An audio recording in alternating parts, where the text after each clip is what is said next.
After the 2015 WTS season, the name on everybody's lips was Gwen Jorgensen. But with the seemingly unbeatable American choosing not to race in Abu Dhabi, this was a chance for others to get vital world ranking points on the board at the start of an Olympic year.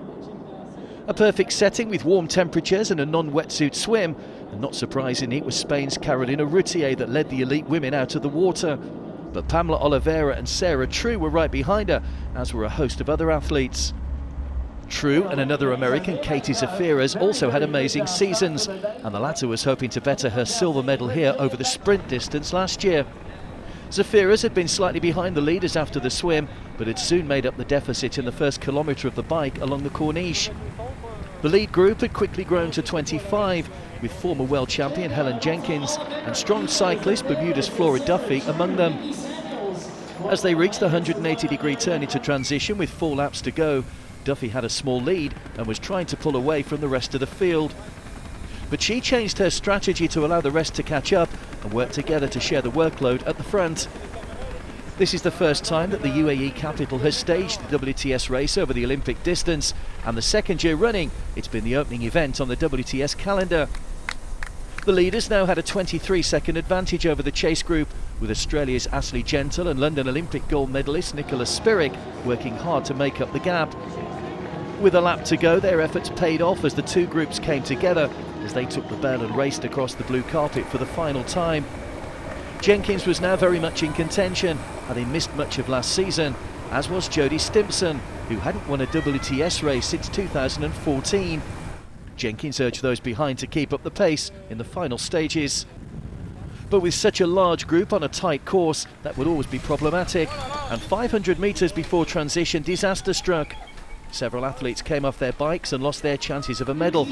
Many others were lucky to have got past the pile-up. It was Bermuda's Duffy, one of the fortunate ones that led the leaders into transition. Jenkins and Stimpson had also managed to stay out of trouble. As they left T2, the podium contenders were getting strung out as the shadows lengthened on the Corniche. Spirik had been one of the unfortunate ones to come off the bike as they approached T2. She bravely continued on to transition, clearly in pain, but still managed to set off on the run.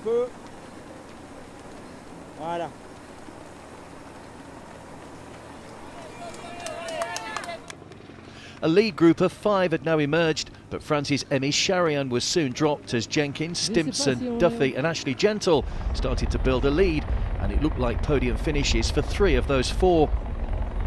As the final stages approached, Duffy started to fall away, leaving the other 3 to battle it out amongst themselves.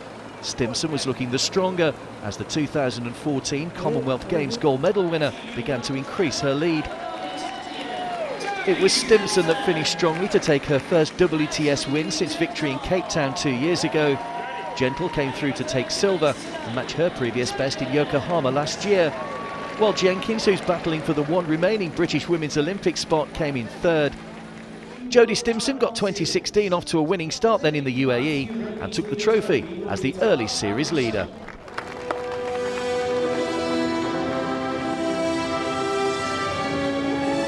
Yeah, absolutely amazing. I mean, this winter I can't say it could have gone any better really. I've been in Stellenbosch and training with Lisa, Marie and Darren. It's been a lot smaller group this time in Stellenbosch, but I think we were just very highly motivated. We all are. We haven't made our Olympic spots yet, any of us. So it was a group that haven't made the spots yet, and we're just extremely motivated to do it.